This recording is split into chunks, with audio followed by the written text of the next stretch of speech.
Hello student, myself Shumona from Semi Foundation. Today we will learn an interesting topic named light dependent reaction, which is involved in photosynthesis process.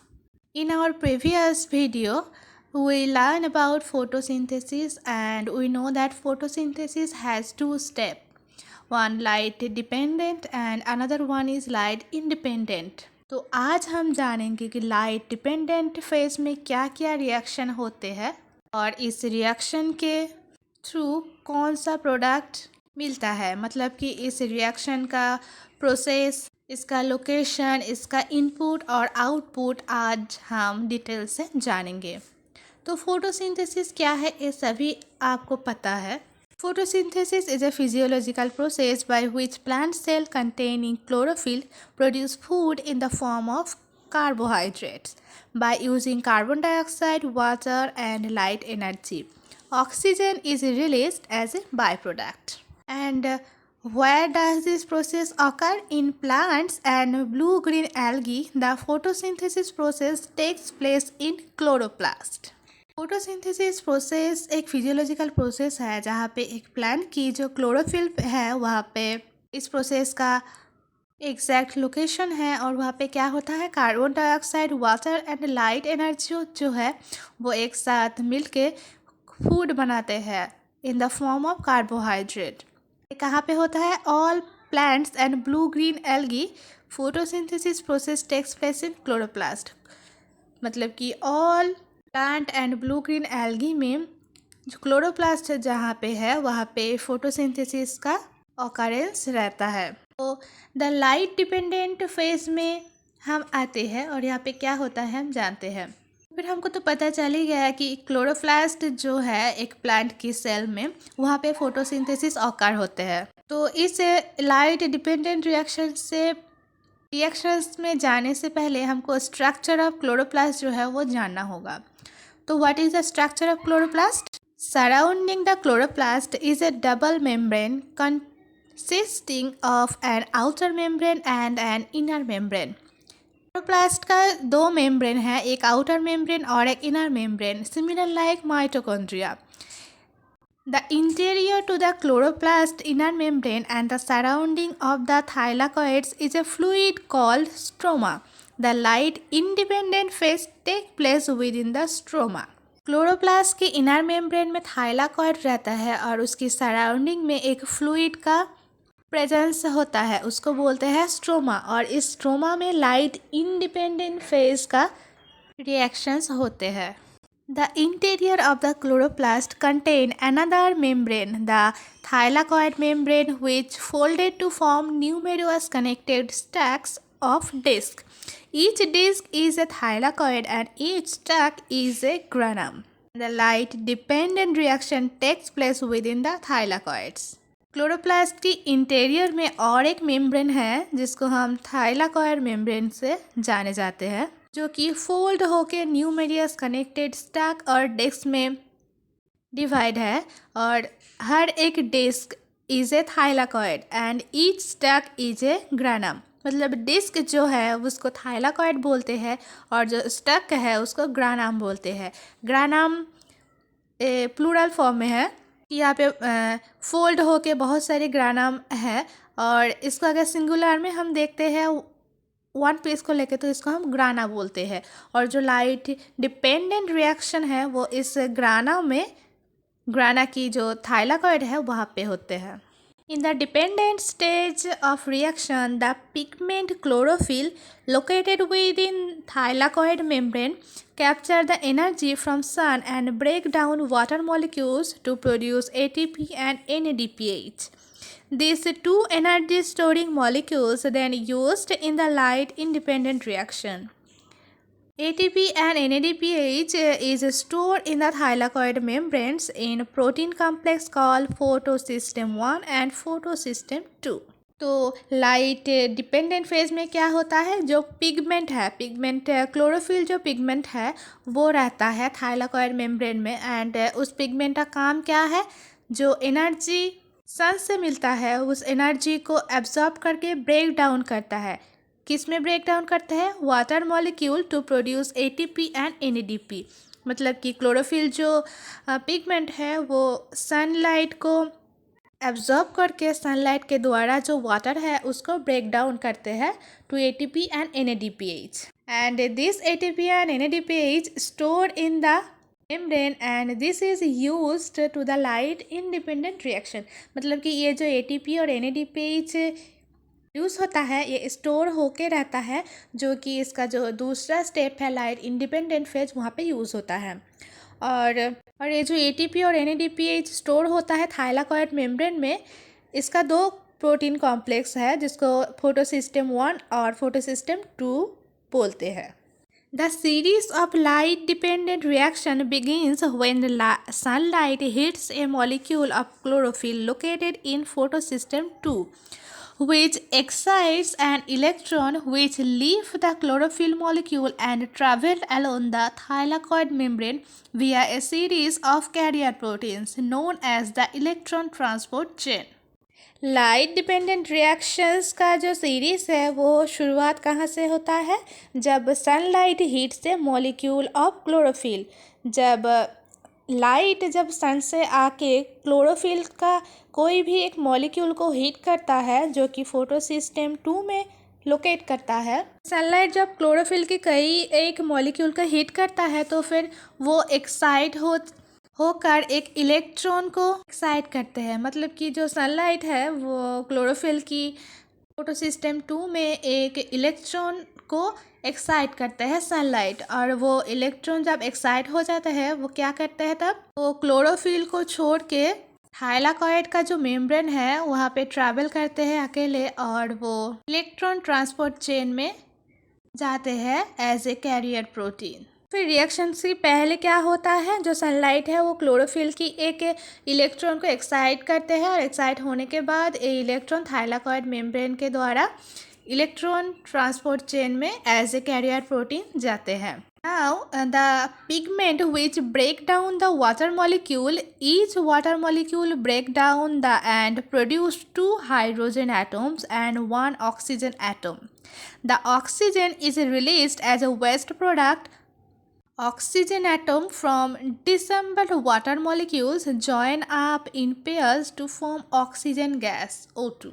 जो pigment है chlorophyll का वो water को break करके 2 atom को produce करता है। एक है hydrogen, 2 hydrogen atoms and 1 oxygen atom. मतलब वाटर मॉलिक्यूल को क्लोरोफिल पिगमेंट ब्रेक डाउन करके 2 हाइड्रोजन एटम और 1 ऑक्सीजन एटम में कन्वर्ट करते हैं, and the oxygen atom is release as a waste product. तो ऑक्सीजन एटम जो है वो वाटर मॉलिक्यूल्स के साथ जॉइन अप होके ऑक्सीजन गैस का फॉर्म करते हैं। तो फिर इस लाइट डिपेंडेंट फेज में ऑक्सीजन का फॉर्मेशन कैसे होता है? क्लोरोफिल में जो पिगमेंट होता है वो वाटर को 2 प्रोडक्ट में डिवाइड करता है, 2 hydrogen atom and 1 oxygen atom. तो फिर ये ऑक्सीजन एटम जो है वो वाटर मॉलिक्यूल से पेयर अप होके ऑक्सीजन गैस का फॉर्मेशन करता है। Okay, the hydrogen ions built up in high concentration in the lumen of the thylakoid. They pass through an enzyme called ATP synthase, and their movement provides the energy needed to add a third phosphate to ADP to form ATP। जो hydrogen ion है वो thylakoid की जो lumen है वहाँ पे high concentration का buildup करते हैं, और वो एक एंजाइम के जिसका नाम है एटीपी सिंथेस, तो एटीपी सिंथेसिस के द्वारा ये पास थ्रू करते हैं, and movement of their provides the energy needed to add a third phosphate to ATP to form ADP. हमने रिएक्शन में एडीपी से एटीपी फॉर्मेशन होते हुए देखा है, तो फिर ये कैसे होता है? थाइलाकॉइड की लूमेन में हाइड्रोजन जो हाई कंसंट्रेशन बिल्डअप करते हैं वो एक एंजाइम के द्वारा पास थ्रू करते हैं जिसको एटीपी सिंथेसिस कहते हैं। ये पास थ्रू करने के लिए, इसका मूवमेंट के लिए जो एनर्जी का ज़रूरत होता है उसके लिए और एक थर्ड फॉस्फेट का यहाँ पे ऐड होना ज़रूरी होता है, क्योंकि ये जो मूवमेंट करता है इसके लिए एनर्जी चाहिए होता है। एनर्जी नहीं होगा तो कुछ नहीं होगा।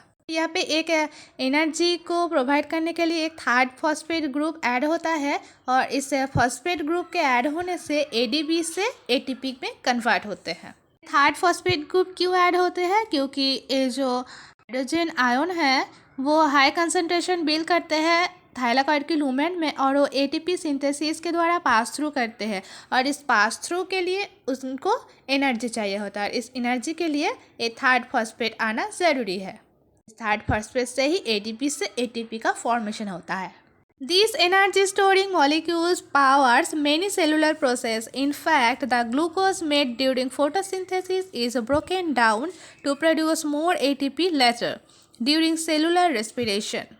ये जो एनर्जी स्टोरिंग मॉलिक्यूल है वो कई सारे मॉलिक्यूलर सेलुलर प्रोसेस को पावर अप करते हैं। In fact glucose made during the photosynthesis, of course glucose photosynthesis के समय प्रोड्यूस होता है और वो ग्लूकोज भी ब्रोकन डाउन होके एटीपी पे कन्वर्ट होते हैं जो कि बाद में ड्यूरिंग आधा सेलुलर रेस्पिरेशन प्रोसेस में होते हैं। ये हमें पहले एडीपी से एटीपी कैसे बनता है ये हमको पता चल गया। अब ग्लूकोज से एटीपी भी बनता है और मोर एनर्जी हमको मिलता है, ये कई और सेलुलर रेस्पिरेशन प्रोसेस में होता है। मतलब एटीपी तो चाहिए क्योंकि हमारा एनर्जी का जो सोर्स है उसको ही तो एटीपी बोलते हैं।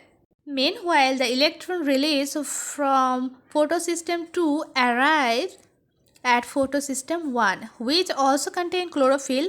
Energy from the sun excites the electron again, giving it enough energy to pass across the membrane and into the stroma, where it joins with a hydrogen ion and an NADP+ to create the energy-carrying molecule NADPH. ये जो कई सारे process है light dependent के, ये photosystem 2 में हो रहा था और इसी दौरान फोटोसिस्टम 2 से इलेक्ट्रॉन रिलीज होता है और वो जाके पहुंचता है फोटोसिस्टम 1 में। एंड ये फोटोसिस्टम 1 ऑल्सो कंटेन क्लोरोफिल। तो ये फोटोसिंथेसिस फोटोसिस्टम 1 में जो एनर्जी सन से आते हैं फिर से एक इलेक्ट्रॉन को एक्साइट करते हैं और इसको बहुत सारा एनर्जी देता है जिसके द्वारा ये pass through to the membrane and into the stroma. और इसको अगर एनर्जी मिलेगा तभी तो ये मेम्ब्रेन से पास थ्रू होके स्ट्रोमा में पहुंचेगा। और स्ट्रोमा क्या है? क्लोरोप्लास्ट के इनर मेम्ब्रेन जो थाइलाकॉइड है उस थाइलाकॉइड के सराउंड्स में एक फ्लूइड रहता है और इस फ्लूइड को स्ट्रोमा बोलते हैं। फोटोसिस्टम 1 में जो इलेक्ट्रॉन एक्साइट होके स्ट्रोमा में जाते हैं उसका जो एनर्जी चाहिए इलेक्ट्रॉन को मेम्ब्रेन पास थ्रू करके स्ट्रोमा में आने के लिए, वो एनर्जी इसको सनलाइट से मिलता है क्योंकि सनलाइट मिलने के बाद ही ये इलेक्ट्रॉन एक्साइट हो जाता है और वो मूवमेंट के लिए तैयार हो जाते हैं। फिर ये इलेक्ट्रॉन जो है ये स्ट्रोमा में आके क्या करता है? It joined with a hydrogen ion and an NADP+. अब स्ट्रोमा में आके एक हाइड्रोजन आयन और NADP+ से जॉइन होते हैं और क्या क्रिएट करता है? Energy carrying molecule NADPH. ATP and NADPH move from the thylakoid into the stroma where the energy the store is used to power the light independent reaction. Thylakoid membrane में जो chlorophyll pigment sunlight को absorb करके जो water को दो molecule में break down किए थे एटीपी और एनएडीपीएच जो स्टोर हुए थे और हमने बोला था कि ये जब थाइलाकॉइड मेम्ब्रेन में स्टोर होके रह रहा है और ये बाद में लाइट इंडिपेंडेंट रिएक्शन में जाएंगे। तो अभी हमको पता चल गया कि एटीपी और एनएडीपीएच कैसे बनता है इस लाइट डिपेंडेंट फेज में, इसको कैसे क्रिएट होता है। और ये अब तैयार हो गया है, तो फिर अगर तैयार हो गया है तो ये फिर रेडी है कहाँ पे जाने के लिए? लाइट इंडिपेंडेंट रिएक्शन में। तो फिर स्टूडेंट लाइट इंडिपेंडेंट रिएक्शन में क्या होता है ये तो हम जानेंगे डिटेल्स में नेक्स्ट वीडियो में। तो फिर आज हमने जान लिया है कि लाइट डिपेंडेंट रिएक्शन कहाँ पे होता है और क्लोरोप्लास्ट में होता है, क्लोरोप्लास्ट की स्ट्रक्चर क्या है, क्लोरोप्लास्ट में क्या क्या रहता है और लाइट डिपेंडेंट रिएक्शन में कितना मॉलिक्यूल प्रोड्यूस होता है, कितना मॉलिक्यूल का ब्रेकडाउन होता है, और सबसे मेन बात ये है कि लाइट डिपेंडेंट फेस में एटीपी और एनएडीपीएच कैसे प्रोड्यूस होता है, ये हमको अच्छे से पता चल गया है। अब हम नेक्स्ट वीडियो में जानेंगे कि इस एटीपी और एनएडीपीएच मिलके कैसे कार्बोहाइड्रेट प्रोड्यूस होता है। तो for today that's all. Thank you and keep learning.